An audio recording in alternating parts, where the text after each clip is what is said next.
Whoa there, buddy, haven't you seen the news? Smash Bros just officially ended for real. Just now, not a moment sooner. Which means it's the perfect time for competitors to release their own platform fighting games to gobble up that newly vacant market.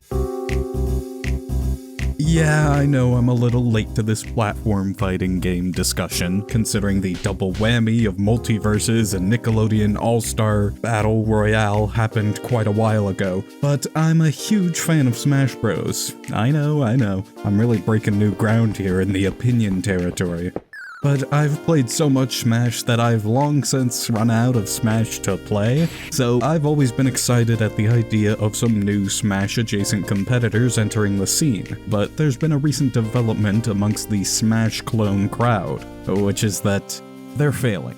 Or, well, one of them is. So, like a vulture at sunrise, I swoop in to carefully analyze what happened here and give my much less carefully planned out thoughts on it all. The platform fighting game genre started out as just Super Smash Bros, and it remained as only Smash Bros for quite a long time, until recently the still sizable crowd of Melee fans started to realize that the Smash series was most likely never going to focus on their very competitive crowd in any future games. So that's an obvious opportunity for, hey, here's people who want something. If we just make that something for them, a pretty easy business model. Easy money, easy honey, like the bees who make our games, because they're worker bees. Initially, it was just a small wave of platform fighters around when Smash 4 was ending, but then Ultimate released and Smash fans returned to their origin point until we entered the current era of Ultimate is done, there's nothing left, which was when the realization of an untapped market was big enough to reach beyond the developers who were just fans of Smash and finally land on the desks of those massive corporations who would just love to make a lot more money. I mean, we have tons of popular characters, how could this not be lucrative? Well, there was a major issue with their approach right out the gate. Nice approach!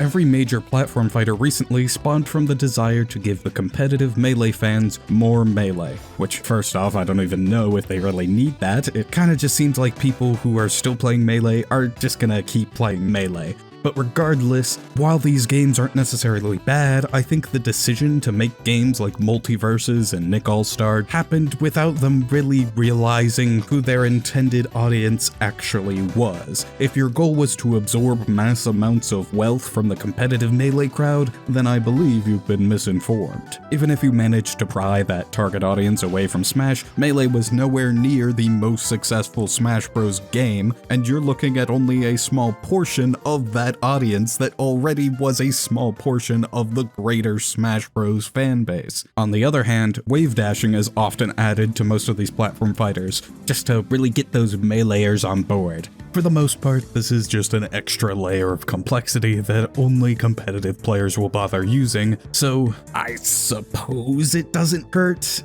But look, if I'm being honest, I don't see any reason to have wave dashing in most of these games. The reason wave dashing is good and fun in Melee is because it's a fast burst movement option in an otherwise slow game, but it's incredibly unintuitive and overall weird as an intentional feature. If you want a global movement option like that, there's way better ways to do it than to intentionally force players to learn how to do a tiny jump and then a diagonal air dash into the ground to get a short burst of movement from sliding along. Like, I feel as if that design decision is just trying to match competitive Melee exactly, rather than officializing any of the fancy Melee techniques in a way that works better as an intentional feature. But on that topic, I feel like the focus on competitive Melee specifically also has the side effect of kinda distracting companies from making the game fun in the first place.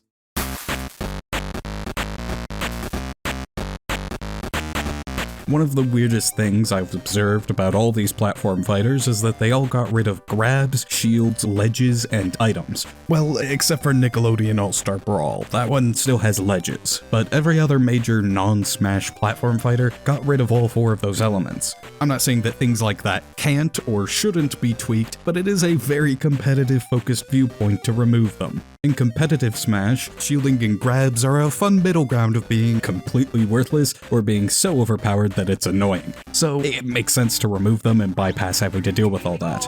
However, in casual play, they're perfectly fine mechanics, and removing them forces you into a gameplay of constant aggression with no defensive options, which is insanely punishing to casual fans who won't have the reflexes or knowledge of how to deal with any big attacks any other way, and grabs are great against someone who's over-relying on shields. Of course, in competitive play, you'll ideally know how to deal with someone spamming attacks in other ways, and you'll likely never overcommit to a big attack, so shields are unnecessary, and since there's no shields, grabs are unnecessary as well. So I'm not saying it doesn't make sense to remove these options, but I am saying that I think the harm to competitive play of having them in is negligible compared to the harm to casual play of removing them. As for removing items, I'm sure you can see how the exact same argument applies. Like, yeah, I'd say a good 50% or so of total Smash players almost always play with items off. And obviously competitive Smash players would die at the mere suggestion of there being any amount of randomness in their pure test of skill.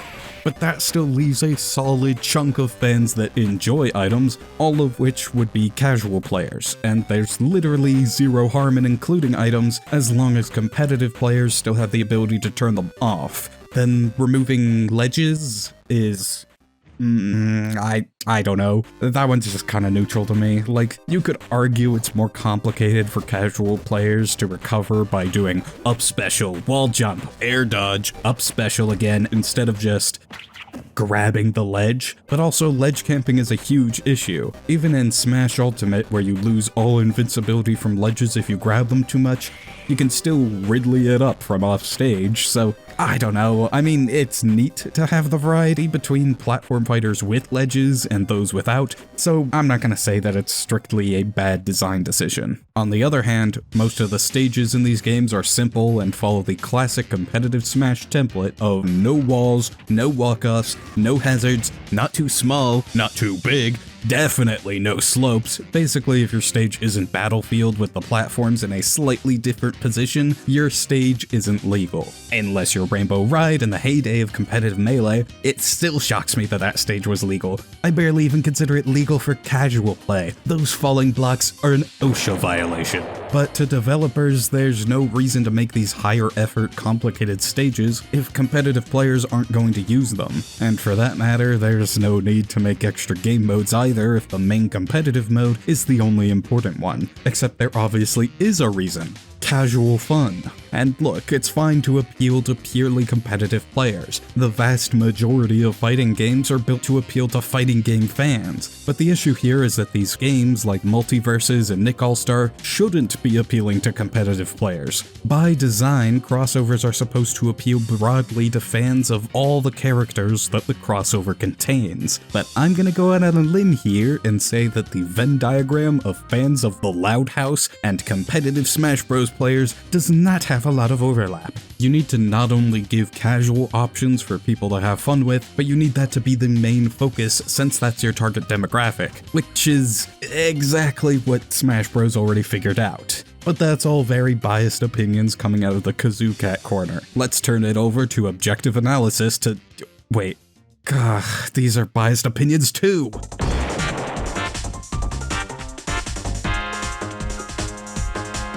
I love Rivals of Aether. Yeah, still not breaking new ground even if the ground is slightly more obscure. But if you know anything about Rivals, you'll probably know that it was made to appeal to competitive Melee players, removed grabs, shields, ledges, and items, and officially added wave dashing, which is all the things I said you shouldn't do. It does have some fun stage variety and extra game modes that were added later, and while I'd gladly take those as an excuse for my hypocrisy, I'd actually say it's the quality of Rivals' moveset design that makes me like it so much.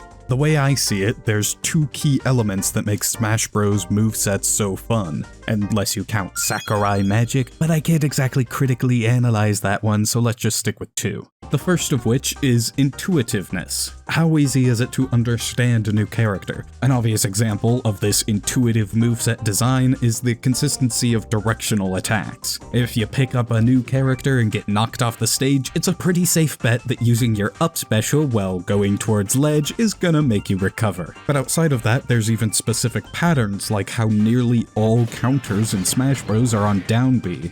Nearly all counters. Same with how neutral B is nearly always your character's projectile. Again, nearly always. Even within one character's moveset, there's enough consistency to be intuitive. For example, Steve's down tilt has this unexpected property where his fire has gravity and can fall off of ledges to catch people trying to recover. However, this property is shared with his down smash where the lava can similarly fall off of ledges, meaning that if you understand that one of the moves does that, it's easier to use both of them. Though the main reason I bring this up is because of multiverses. A big personal gripe I have with multiverses is how all of the movesets have random, literal ability cooldowns. There are plenty of Smash characters that are complicated to the point of being obtuse and confusing, but Smash Bros. Knows that. I'll keep using Steve because he's a good example of a complicated character. Even still, his entire moveset revolves around one resource bar, and it's so integral to nearly every move in his kit that it just becomes his identity rather than Steve becoming a list of 1,000 unique bars and mechanics you have to remember whenever you're playing as or against him. In contrast, most multiverses characters will have multiple resources to keep track of that each only affect one move in their kit. That means that learning new characters is a whole lot of... When Smash Bros. Has a resource for a single move, it's either something simple enough to understand at a glance, like Banjo's limited uses on his side B, or it'll be something like Rob's spinning top, where it's easy to understand why you can and can't use it because you're limited by a physical, visible object that the character's interacting with. And even when you use a move without the resources needed, your character still does something. The visual feedback and potential punishment of wasting your time doing an action that you don't have resources for is way better than Multiverse's strategy of just having a little buzzer sound telling you that you suck and you should be ashamed of yourself. Except, sometimes Multiverses decides that you can do something, it's just an entirely different move. If you really want to limit a strong move to be used less often, make it slower to use or give it a charge.